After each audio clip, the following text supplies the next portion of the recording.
faz os animais, como é que são as coisas. Até hoje eles não perderam aquele instinto meio coisa, não? É. Aí, gema, a gema, a gema. Foi criado no meio do mato, É. foi capoeira. Uhum. Geminha, calma. Daqui a pouco é a sua vez. Seu filho já tá ali esperando. Vem cá, vem. Ela deve estar berrando para comer mandioca de novo. A mandioca pra fazer de farinha? Gema, calma, Gema.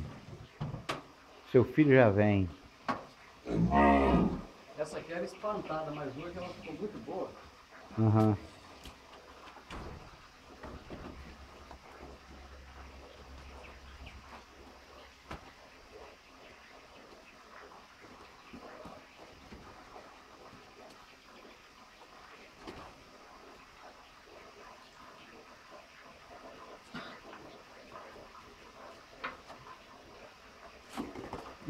Não espera não, rapaz.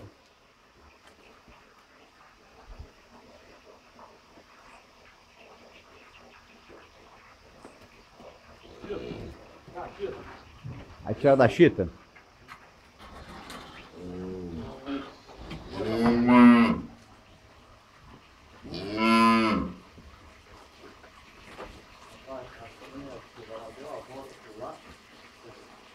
Eu chamo de bezerro, ela já vai logo para rir, ó.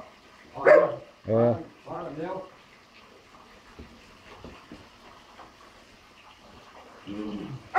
Para, Mel. Ô, para, Cristiano. Para, Mel. Tô vendo você falar. Mel não tá fazendo nada, coitado. Meu já tá parado há muito tempo. Vai,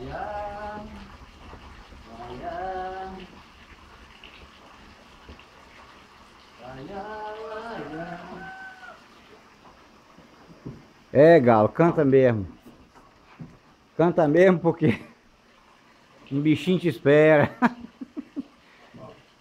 o bichão não é pequeno, não, viu? É, né não?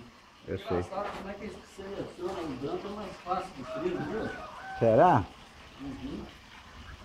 Vou passar aqui, dona Vaca, só me dá coisa, não, por favor, hein?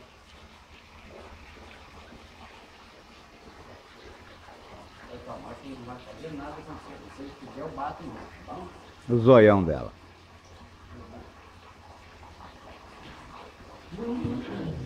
Aí fica escabriado, levanta a cabeça. Sem nos andar com você, eu bato mesmo, tá bom?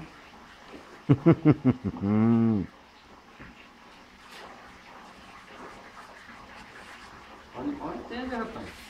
Uhum.